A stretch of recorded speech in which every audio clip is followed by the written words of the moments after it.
जानते हो, शादीशुदा औरतों के कान खाली नहीं रहने चाहिए।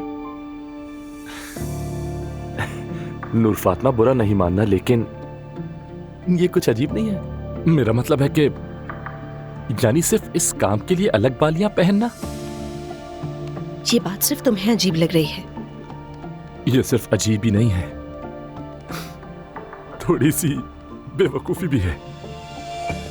और तुम जो हर खुशी और गम का बहाना बनाकर ड्रिंक कर लेते हो, तो वो बेवकूफी नहीं है रोहान। ठीक है, मैं समझ गया तुम्हारी बात। अच्छी बात है। नाराज तो नहीं होना? नहीं। लगता है थोड़ी बहुत तो हो। वैसे तुम तो बहुत नेक हो ना, तो दुआ करो मेरे लिए। रोहान, तो फिर तनकीद मत किया करो, समझने की कोशिश करो। और देखो, जब मैंने तुम पर यही किया तो क्या हुआ? ठीक है, समझ गया।